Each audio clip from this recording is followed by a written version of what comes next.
একবার চিন্তা করুন, একটা দেশের ভান্ডার থেকে হাওয়া হয়ে গেছে $234 বিলিয়ন।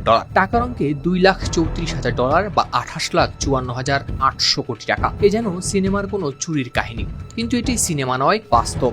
লন্ডন ভিত্তিক ফিনান্সিয়াল টাইমস এফটির এক তথ্যচিত্রে দক্ষিণ এশিয়া ব্যুরো প্রধান জন রিড বলেন, শেখ হাসিনার 15 বছরের শাসনামলেই দেশ থেকে পাচার হয়েছে এমন বিশাল অঙ্কের অর্থ। ওই সময়ে শেখ হাসিনার ঘনিষ্ঠ ব্যক্তিদের বিভিন্ন ব্যাংক নিয়ন্ত্রণে নেওয়ার প্রসঙ্গ উঠে এসেছে এই তথ্যচিত্রে। গেল 12 সেপ্টেম্বর বৃহস্পতিবার Bangladesh missing billions stolen in plain sight শিরোনামেই প্রচারিত তথ্যচিত্রে বলা হয়েছে, দুর্নীতি, রাজনৈতিক প্রভাব আর দুর্বল অর্থনৈতিক নিয়ন্ত্রণের কারণে টাকার পাহাড় গিলে খেয়েছে বাংলাদেশের অদৃশ্য চক্র। সেই টাকা কোথায় গেছে, আদৌ ফিরিয়ে আনা সম্ভব কিনা, এ নিয়ে ফিনান্সিয়াল টাইমস কথা বলেছে জুলাই আন্দোলনের কর্মী, রাজনীতিবিদ, ব্যবসায়ী ও বিশেষজ্ঞদের সঙ্গে। বসুন্ধরা টিস্যু, অশুদ্ধতার বিরুদ্ধে এক বিন্দুও ছাড় নয়।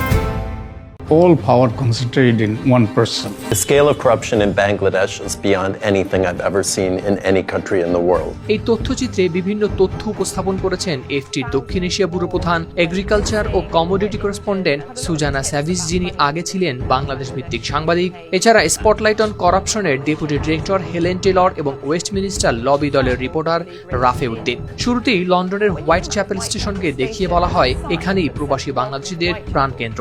দেয়ালে বাংলা ও ইংরেজি দুই ভাষাতেই লেখা ওয়েলকাম টু হোয়াইট চ্যাপেল। আর এতে স্পষ্ট হয় বাংলাদেশ ও যুক্তরাজ্যের সম্পর্ক কতটা গভীর। এ কারণেই যুক্তরাজ্য এখন নির্বাসিত রাজনীতিকদের নিরাপদ আশ্রয়। তথ্যচিত্রে উঠে আসে শেখ হাসিনার পরিবারের বিষয়ও। শেখ রেহানা ব্রিটিশ নাগরিক আর তার মেয়ে টিউলিপ সিদ্দিক লেবার পার্টির এমপি। অভিযোগ আছে অবকাঠামো প্রকল্প থেকে অর্থ আত্মসাৎ আর রাষ্ট্রীয় জমি দখলের সঙ্গেও জড়িয়েছে এই পরিবারের নাম। টিউলিপ সিদ্দিকের সম্পত্তি ও অর্থের উৎস নিয়ে উঠেছে নানা প্রশ্ন।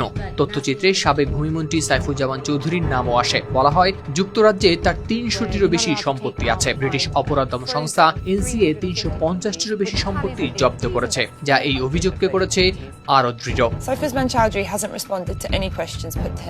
ফিনান্সিয়াল টাইমসের দক্ষিণ এশিয়া ব্যুরো প্রধান জন রিড জানান, অনেক ব্যাংক পরিচালককে অস্ত্রের মুখে জিম্মি করে শেয়ার হস্তান্তরে বাধ্য করা হতো। ইসলামী ব্যাংক সহ একাধিক প্রতিষ্ঠানে দখলের পর খেলাপি ঋণের হার হয়ে ওঠে আকাশচুম্বী। তথ্যচিত্রে ব্যাখ্যা করা হয়, টাকা পাচারের মূল কৌশল ছিল ওভার ইনভয়েসিং, আমদানি দামের তুলনায় বেশি দেখানো, আন্ডার ইনভয়েসিং, রপ্তানি আয় কম দেখিয়ে টাকা বাইরে রেখে দেওয়া। আরেক বড় মাধ্যম ছিল হুন্ডি বা হাওলা। এস আলম গ্রুপকেও উল্লেখ করা হয় প্রতিবেদনে।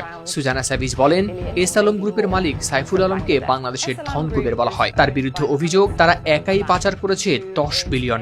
যদিও গ্রুপটি অস্বীকার করেছে সব অভিযোগ। তথ্যচিত্রের শেষ অংশে বৈষম্য বিরোধী ছাত্র আন্দোলনের সমন্বয়ক রাফিয়া রেহনুমা রিদি বলেন, তাদের ভয়, তারা হয়তো শহীদদের কাছে দেয়া প্রতিশ্রুতি পূরণ করতে পারবেন না। আর সেই ভয়ই এখন বাংলাদেশের সবচেয়ে বড় দুঃস্বপ্ন। হাওলাদার শামীম, RTV।